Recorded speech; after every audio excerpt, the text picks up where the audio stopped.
Next पे आते हैं हम फ्रॉड। फ्रॉड जैसे मैंने बोला कि अगर आप इंटेंशनली किसी को डिसीव करने के लिए, डिसीव वर्ड देखो, डिसीव किसको बोलते हैं, धोखा देने के लिए, अगर आप किसी को you know with that intention कि हाँ मेरे को इसके साथ गलत करना है, उसके साथ अगर आप कोई चीज़ एक्ट करते हो कोई कॉन्ट्रैक्ट में, वो फ्रॉड में आता है। अब यहाँ पे देखो, यहाँ पे फ्रॉड वही करता है जो पार्टी टू कॉन्ट्रैक्ट होता है। पार्टी टू कॉन्ट्रैक्ट मतलब कोई स्ट्रेंजर आके कोई धोखाधड़ी वाला कोई काम करे, वो उसकी जिम्मेवारी नहीं है, वो उसका सिरदर्दी नहीं है ना। तो पार्टी टू दी कॉन्ट्रैक्ट अगर कोई ऐसी चीज़ करता है जो कि धोखा देने के लिए है, that will come under fraud. अब यहाँ पे देखो क्या क्या चीज़ें आती हैं। सजेशन ऑफ फॉल्सहुड, यानी कोई चीज़ ऐसी आपने रिप्रेजेंट करी जो कि सच नहीं थी, जबकि आपको पता था कि वो सच नहीं है, फिर भी आपने उसको ये बताया कि ये मान के कि ये बोल के कि ये सच है। समझो इस चीज़ को, कहीं आपने फॉल्सहुड का सजेशन, सजेशन ऑफ फॉल्सहुड मतलब कोई आपने झूठी चीज़ जो आपको पता है झूठी है, वो उसको सच बोल दिया कि ये इसका ऐसे है, जबकि वो आपको पता है कि वो वैसा नहीं है। That is suggestion of falsehood, यानी कि false statement made intentionally, false statement जानबूझ के आपने कोई करी। ऑल्सो यहाँ पे देखो सजेशन ऑफ फॉल्सहुड, झूठी बात plus knowledge of its falsity, आपको पता था कि वो फॉल्स है। या तो हो ना कि मुझे पता है, मुझे खुद नहीं पता था कि वो नहीं है वैसा, जैसे पिछला केस में हुआ, फिर तो वो मिस रिप्रेजेंटेशन हो जाएगा। फ्रॉड तब होता है जब आप कोई चीज़ फॉल्स बता रहे हो और आपको पता है, उसका नॉलेज है उसकी फॉल्सिटी का, कि हाँ मुझे पता है कि ये बात झूठी है, फिर भी आपने उसे बताई, दैट इज़ फ्रॉड। ओके, तो जैसे यहाँ एग्जाम्पल है कि कोई अपना एस्टेट बेच रहा था और उसने बोला कि it is free from encumbrance, जबकि आपको पता था कि वो मॉर्गेज पे चढ़ी हुई है वो एस्टेट, फिर भी आपने उसे गलत बताया। So that will come under fraud. ठीक है, नेक्स्ट आता है सप्रेशन ऑफ अ फैक्ट। यहाँ पिछले में तो अभी हमने कोई फॉल्स बात बताई जो मुझे पता था कि फॉल्स है, उसे मैंने बताई कि सच है वो। या कोई यहाँ पे ये चीज़ आती है कि कोई चीज़ दबाई मैंने, सप्रेस की, जो मुझे बतानी चाहिए थी वो मैंने नहीं बताई, यानी कि concealment of a material fact. Concealment समझते हो ना, हाइड करना, छुपाना कोई चीज़, कोई ज़रूरी बात अगर आपने छुपाई है, that will come under fraud. ठीक है, प्रोवाइडेड कि आपने वो चीज़ पर्पसफुली की है, इंटेंशनल ऑब्वियसली, क्योंकि हमेशा मैंने बोला है कि मिस रिप्रेजेंटेशन में हर चीज़ इनोसेंटली होती है। अगर इंटेंशनली पर्पसफुली डिसीव करने के लिए आपने कोई ट्रुथ को छुपाया है, ज़रूरी बात जो बतानी चाहिए थी, then that will come under fraud. ठीक है, अब यहाँ पे एक और चीज़, बहुत इंपॉर्टेंट चीज़ ध्यान रखने वाली, एक है डॉक्ट्रिन ऑफ कैविएट एम्प्टर, या इसको बोलते हैं buyer beware, let the buyer beware. जब आप जैसे कोई चीज़ खरीदने जाते हो ग्रॉसरी स्टोर में, अब आप कोई चीज़ देखते हो कि हाँ इसकी एक्सपायरी डेट आपने देखी नहीं, और आप बाद में बोल रहे हो कि अरे मेरे को एक्सपायर्ड चीज़ बेच दी आपने, तो क्या बोलेंगे, आपको देख के लेना चाहिए था। जब आप कोई चीज़ खरीद रहे हो, यहाँ पे बात आती है जब आप सेल ऑफ गुड्स की बात कर रहे हो। सेल ऑफ गुड्स के केस में buyer has to see, buyer has the duty to see कि उस चीज़ में, उस गुड्स में कोई डिफेक्ट तो नहीं है, वहाँ पे उसकी आप गलती नहीं बोल सकते। तो यहाँ पे जैसे एक एग्जांपल देखे कि a sales by auction to be a horse, एक घोड़ा बेच रहा था जो उसे पता था कि अनसाउंड हॉर्स है वो, लेकिन वो उसने कुछ बोला नहीं, उसने उस बात को हाइड किया। लेकिन जो बंदा खरीद रहा है उसकी ड्यूटी थी कि वो पता लगाता कि वो अनसाउंड है, क्योंकि एक ही ड्यूटी नहीं है ये बताना कि ये अनसाउंड है। Buyer has to be aware of what you are buying. So this will come under कि mere non disclosure is not fraud. सिर्फ आपने वो बात डिस्क्लोज नहीं करी, वो फ्रॉड नहीं है, बिकॉज उन केसेस में जब आपकी कोई ड्यूटी टू डिस्क्लोज नहीं है, वैसे है, बट उस केस में जब आपकी ड्यूटी नहीं है, जो कि किस में होता है, सेल ऑफ गुड्स के केस में, कि आपकी ड्यूटी नहीं है वो डिस्क्लोज करना, वो बायर की ड्यूटी है पता करना। तो ये चीज़ बहुत ध्यान रखना, ये केसेस इसके बहुत इंपॉर्टेंट बनते हैं। ठीक है, next, promise made without the intention of performing it. जब आपको पता है कोई चीज़ जो आप नहीं कर पाओगे, फिर भी आप उस चीज़ का प्रॉमिस करते हो, आपको पता था आप वो प्रॉमिस पूरा नहीं करोगे, फिर भी आप वो प्रॉमिस कर रहे हो, then you are committing a fraud. इसमें एग्जांपल आता है कि मान लो एक इंसॉल्वेंट बंदा है, वो उसे पता है कि मैं इंसॉल्वेंट हूँ, वो एक गाड़ी खरीद लेता है क्रेडिट पे, तो क्या ऑब्वियसली ये एक फ्रॉड है, क्योंकि तुझे पता है कि तू इंसॉल्वेंट है, तू पैसे नहीं दे पाएगा, ना ही तेरे से कोई पैसे एक्सट्रैक्ट कर सकता क्योंकि तू इंसॉल्वेंट है, तो भी तूने गाड़ी खरीदी वो भी क्रेडिट पे। So this is a fraud that you are doing, because तेरा इंटेंशन ही नहीं था उस क्रेडिट को पूरा करने का, पैसे भरने का, तो that you are committing a fraud. एक और यहाँ पे आता है रेरा एक्ट, तो एक आया था रियल एस्टेट वाला, उसके अंडर का एक वो केस है। बिल्डर एक था, वो मान लो उसके पास जितनी टोटल एक्चुअल मान लो 50 फ्लैट हैं, और वो बोल रहा है 100 बंदों को कि हाँ ये फ्लैट तेरा, ये फ्लैट तेरा, ये फ्लैट तेरा। He is committing a fraud, because वो ज़्यादा बुकिंग्स कर रहा है दैन द नंबर ऑफ जितने उसके पास एक्चुअल अवेलेबल हैं। सो this is a fraud, it comes under RERA act which is real estate regulation and development act, जो कि आया था, but that is not like the point. Point is this is a fraud because उसे पता था कि वो नहीं दे पाएगा 100 लोगों को 50 फ्लैट, जो उसके पास हैं ही 50 obviously, right. So this comes under this promise made without the intention, with the intention की, without the intention of performing it. Any other act fitted और डिजाइंड टू डिसीव, कोई और एक्ट, क्योंकि ये देखो ये अनलिमिटेड चीज़ है, फ्रॉड करने की कोई लिमिट नहीं है ना, कोई भी किसी भी तरीके से कर सकता है, specially in the era of internet वगैरह, वैसे भी टेक्नोलॉजी इतनी बढ़ चुकी है। तो ये पॉइंट इसलिए डाला गया है कि भाई जो पिछले में कवर नहीं हुए उसके अलावा भी कोई भी ऐसा एक्ट जो करता है जो कि धोखा देने के लिए है वो फ्रॉड के अंदर आएगा, ठीक है। एनी फॉर्म ऑफ ह्यूमन इनजेन्युइटी, मतलब कोई जेन्युइननेस अगर नहीं है किसी एक्ट में, धोखा देने के लिए कोई एक्ट कर रहा है, that will come under fraud. Next देखो, any such act or omission as the law specially declares to be fraud. Law के ये एक्ट्स को स्पेशली बोलता है कि ये एक्ट्स जो है फ्रॉड वाले हैं। तो कोई भी वैसा अगर आप एक्ट कर रहे हो या ओमिशन जो भी कि कुछ ना करा आपने जो कि आपको करना चाहिए था, that will come under fraud. यहाँ पे एक एग्जांपल आता है ट्रांसफ़र ऑफ प्रॉपर्टी एक्ट 1882। ये ट्रांसफ़र ऑफ प्रॉपर्टी एक्ट ये बोलता है कि भाई जब भी आप अपनी कोई प्रॉपर्टी किसी और बंदे को ट्रांसफ़र कर रहे हो तो ये आपकी ड्यूटी है, जिम्मेवारी है कि उस सामने वाले बंदे को आप बताओ जो भी ज़रूरी बातें उस आपकी प्रॉपर्टी को लेके हैं, क्योंकि वो आपको पता है आपकी प्रॉपर्टी है तो आपको पता होंगी उसके बारे में बातें, सामने वाले को नहीं पता होंगी। सो ये आपकी ड्यूटी है कि आप उसको बताओ, जैसे कि मान लो इस दीवार में क्रैक है, ये इसमें ये प्रॉब्लम है, ये इसका ये प्रॉपर नहीं है, यहाँ पे ये फ्लड आ जाती है, ये हो जाता है वो हो जाता है। तो सारी प्रॉब्लम या जो भी है, जो भी ज़रूरी बातें हैं जो उसके डिसीजन को आपको लगता है कि हाँ इम्पैक्ट कर सकती है, वो आपको बतानी चाहिए। This comes under transfer of property act that the seller of immovable property is bound to disclose to the buyer all the material latent facts in the property. For example property is mortgaged, कि यहाँ कहीं ऐसा तो नहीं कि ये गिरवी पे चढ़ी हुई है प्रॉपर्टी, या रूफ हैज़ अ क्रैक और a problem of water logging और फ्लडिंग। ये सारे ओमिशन अगर आप करते हो कि आप बताते ही नहीं हो ये कि ऐसा कुछ है, that will come under fraud, ठीक है। उसके बाद कुछ ज़रूरी चीज़ें जो मैंने आपको पहले भी बताई, there is no fraud without damages. आपको कोई नुकसान होता है किसी के कुछ चीज़ करने से या कोई ना बताने की वजह से आपको नुकसान होता है उस फ्रॉड की वजह से, तभी आप बोल सकते हो कि हाँ ये फ्रॉड है, तभी आप उसको कोर्ट में ले जा सकते हो।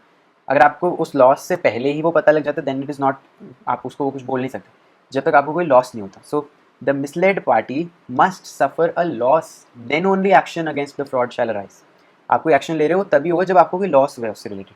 नेक्स्ट, एक्सप्रेशन ऑफ ओपिनियन, ये तो मैंने पहले भी बताया, आप कोई ओपिनियन एक्सप्रेस कर रहे हो वो फ्रॉड नहीं आता। यहाँ पे एक केस आता है बिसेट वर्सेस विल्किंसन का केस, बहुत इंपॉर्टेंट है। देखो एग्जाम्पल है, एक बंदा था वो अपना एक पीस ऑफ लैंड को बेच रहा था। उसने जो बंदा खरीदने आया था उसने उसे बताया कि मुझे, जो खरीदने वाला आया था बंदा, उसने उसे बोला कि मेरे को इस पे शीप फार्मिंग करनी है। तो ठीक है, उसने बोला ठीक है, बट जो जिसका वो एक्चुअल था वो पीस ऑफ लैंड, उसने बोला कि भाई मैंने तो आज तक की नहीं है इसमें शीप फार्मिंग। तो सामने वाले ने पूछा कि बेसिकली कितने शीप हो जाएंगे accommodate.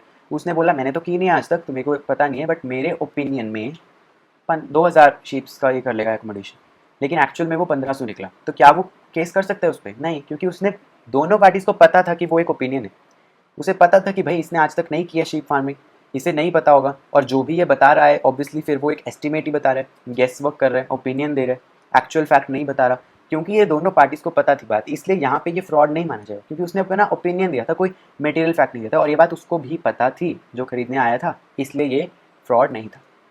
Next, fraudulent representation must be instrumental in inducing the party to enter. वही चीज़ यहाँ पे बहुत इंपॉर्टेंट केस एक और आता है, स्मिथ वर्सेस चैडविक का। जैसे मैंने बताया कि कोई ज़रूरी बात जो इफेक्ट करे उसके डिसीजन को कि मेरे को इस कॉन्ट्रैक्ट में आना है या नहीं। अगर कोई ऐसी बात है जिसका उस पर वैसे भी कोई असर ना पड़ता, कि मान लो उसको बता भी देते तो भी उसने वो कॉन्ट्रैक्ट में साइन करना ही था, तो that is not a fraud then, ठीक है। यहाँ पे स्मिथ वर्सेस चैडविक का केस है, इसमें एक बंदा शेयर्स खरीदता है किसी कंपनी के एक प्रोस्पेक्टस को पढ़ के। अब वो जो उसने प्रोस्पेक्टस पढ़ा उसमें लिखा था कि Z is the director of the company, जो कि बात सच नहीं थी। लेकिन उस बंदे ने जिसने पढ़ा उसे वैसे भी नहीं पता था कि जेड कौन है, उसका उससे कोई फ़र्क नहीं पड़ा, उसने वैसे ही खरीदने थे, उसको पता होके भी वो खरीदता कि वो, मतलब अगर वो ना भी लिखते कि जेड इज़ द डायरेक्टर तो भी वो खरीदता। तो यहाँ पे ये फ्रॉड नहीं है, समझ रहे हो, कि वो बाद में ये नहीं बोल सकते कि अरे तुमने फ्रॉड किया था वापस करो शेयर या जो भी, क्योंकि अगेन इस जो डिसीजन, जो गलत फ्रॉड वैसे हुआ है उसका उस पर कोई असर नहीं पड़ा कॉन्ट्रैक्ट में आने का। तो that was immaterial to him कि वो उसका डायरेक्टर है या नहीं, क्योंकि उसे वैसे भी नहीं पता कि वो हेजेड है कौन, है ना। तो इस वजह से this is not a fraud. तो ये तीन चीज़ें आती हैं कि पहली चीज़ डैमेजेस होने चाहिए तभी आप फ्रॉड का वो कर सकते हो। Then opinion is not a fraud, कि ओपिनियन बता रहे हो तो वो फ्रॉड नहीं है। एंड देन इंस्ट्रूमेंटल होना चाहिए, कि आपको एक्चुअल में उस चीज़ का फ़र्क पड़ा होना चाहिए, ऐसा नहीं कि वो उसका वैसे भी कोई फ़र्क ना पड़ता, then that will not come under fraud. Then another topic that comes is does silence amount to fraud. कि भाई आप देखो यहाँ पे दो चीज़ें आती हैं, धीरे धीरे दोनों पढ़ेंगे। पहली चीज़, जब आप साइलेंस है तो वैसे वो फ्रॉड नहीं है, कि आपने कोई चीज़ के बारे में आप साइलेंट रहे, दैट इज़ नॉट फ्रॉड कि आप कुछ कर रहे हो। लेकिन अगर केस के सर्कमस्टांसेस ऐसे हैं जहाँ पे आपकी ड्यूटी थी कोई चीज़ को बताना और आपने वो नहीं बताया, ये मोस्टली केसेस में होता है। ये वाला आपको याद हो मैंने बताया था फिड्यूशियरी रिलेशनशिप, उन केसेस में होता है कि भैया सामने वाले को बताना चाहिए था फिर भी उसने नहीं बताया, चुप रहा वो, then you are doing a fraud. दूसरा case, silence when silence in itself is equivalent to speech, कि जब मान लो सामने वाला बोल रहा है, आगे डिस्कस करेंगे इसको डिटेल में, कि जब सामने वाला बोल रहा है कि भाई टेल मी समथिंग एंड वो बोल रहा है कि okay if you are not saying anything I will assume कि ये सो एंड सो है, और वो सो एंड सो नहीं होता फिर भी वो चुप रहा था, तो ऑब्वियसली वो उसकी गलती है, फ्रॉड है। तो ये केस होता है कि वैसे silence is not a fraud, आगे देखो ये लिखा भी होगा, या as a rule mere silence is not fraud, because again कोई उसकी एज लॉन्ग एज कोई ड्यूटी नहीं है उसका कोई चीज़ को बताना, तो वो नहीं है। यहाँ पे एक केस आता है कि दो ट्रेडर्स होते हैं ना, बाइंग एंड सेलिंग कुछ कर रहे होते हैं, और उसको पता होता है ए को कि ये जो मैं बेच रहा हूँ इसके प्राइजेस फॉल होने वाले हैं, जो ये चीज़ सामने वाला खरीद रहा है, फिर भी वो नहीं बताता। तो यहाँ पे कोई फ्रॉड नहीं कर रहा, क्योंकि उसकी ड्यूटी थोड़ी थी बताना, वो तो वैसे खरीद रहा था, उसने खरीद लिए बस, तो उसे बाई चांस पता था और उसने नहीं बताया, उसकी गलती नहीं, this no fraud in this. तो दिस इज लाइक सिर्फ आप साइलेंट हो किसी चीज़ को लेकर ज़रूरी नहीं है कि वो फ्रॉड है, ठीक है। बट फ्रॉड कब है, अगेन जैसे मैंने बोला, if the circumstances are such that it is the duty of the person keeping in silence to speak. ये कौन से केस में होता है, अगेन मैंने बोला फिड्यूशरी रिलेशन, जहाँ पे अटमोस्ट गुड फेथ होता है। यूजुअली यहाँ पे एग्जाम्पल जो सबसे बड़ा आता है वो आता है इंश्योरेंस कंपनी का केस, कि इंश्योरेंस कंपनी वाला है और एक इंश्योरर है जो इंश्योरेंस ले रहा है, उनके बीच में फिड्यूशरी रिलेशन है, ट्रस्ट का रिलेशन है, कि भैया मान लो कोई लाइफ इंश्योरेंस ले रहा है बंदा, उसने ले लिया, उसे बताना चाहिए था लाइफ इंश्योरेंस वाली कंपनी को कि हाँ मुझे ये प्रॉब्लम्स हैं, मान लो कोई हार्ट की प्रॉब्लम है, कोई किस चीज़ की प्रॉब्लम है, उसे बताना चाहिए था, और फिर भी वो नहीं बताता, मान लो कोई मेजर उसे प्रॉब्लम है और वो नहीं बताता, तो वो क्या कर रहा है, वो कॉन्ट्रैक्ट का वो कर रहा है, क्योंकि अगेन उसे बताना चाहिए था, वो साइलेंट रहा, दैट इज़ अ फ्रॉड वो जो उसने किया। तो यहाँ पे देखो कौन से केसेस आते हैं, पहला अगेन फिड्यूशरी रिलेशनशिप, यहाँ पे केस आता है रीजर वर्सेस कॉम्बेल स्टुअर्ट का केस। बेसिकली क्या है कि एक ब्रोकर होता है, वो अगेन की अपने क्लाइंट को शेयर्स उसे खरीदने होते हैं क्लाइंट को शेयर्स, तो क्लाइंट को शेयर्स खरीदने होते हैं, वो क्या करते हैं अपने ही शेयर्स उसको खरीदवा देते हैं। तो ये क्या है, ये ब्रीच है इस चीज़ का, कि उसे बताना चाहिए था कि ये मेरे शेयर्स मेरे वाले मैं तेरे को दे रहा हूँ। तो ये क्यों हुआ, क्योंकि ये फिड्यूशरी रिलेशनशिप में थे, ब्रोकर और client are in fiduciary relation ना, क्योंकि क्लाइंट भरोसा करता है ब्रोकर पे कि हाँ मेरे को सही ये दिलवाएगा, बट उसने नहीं किया ऐसा, उसे बताना चाहिए था, नहीं था, तो यहाँ पे जो साइलेंस है वो फ्रॉड मानी जाएगी। देन कॉन्ट्रैक्ट्स ऑफ इंश्योरेंस, जैसे मैंने बताया, मान लो मेरीन लाइफ या फायर इंश्योरेंस कोई ले रहा है, तो फुल डिस्क्लोजर करना ड्यूटी है उस बंदे का टू द इंश्योरेंस कंपनी, और अगर वो नहीं कर रहा है तो उसकी गलती है। यहाँ पे अगेन केस आता है PJ Chacko versus chairman of LIC of India का, जहाँ पे एक बंदा एलआईसी वाली पॉलिसी लेता है, बट उनको ये नहीं बात बताता कि मेरा एक ऑपरेशन और क्या मेजर ऑपरेशन, और वो उसी वजह से उसकी डेथ हो जाती है 6 मंथ्स में, तो उसे बताना चाहिए था, जो उसने नहीं बताया, तो यहाँ पे वो एलआईसी वाले क्या कर लेते हैं, पॉलिसी को रिप्यूडिएट कर लेते हैं बेसिकली, कि उसने बताना चाहिए था, नहीं बताया, so that is not right, so वो फ्रॉड कर रहा था, तो वो पॉलिसी वाले जो है एलआईसी वाले वो रिप्यूडिएट कर देते हैं उस पॉलिसी।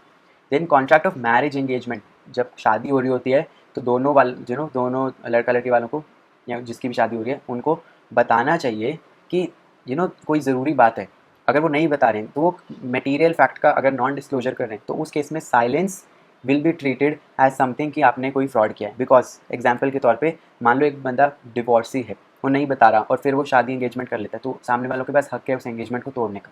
ये केस आता है राजेंद्र सिंह वर्सेस प्रोमिला का केस था, कि वही सेम जो मैंने बताया केस, कि डिवोर्सी था और उसने नहीं बताया था, दिस वॉज अ फ्रॉड, जो उसे बताना चाहिए था।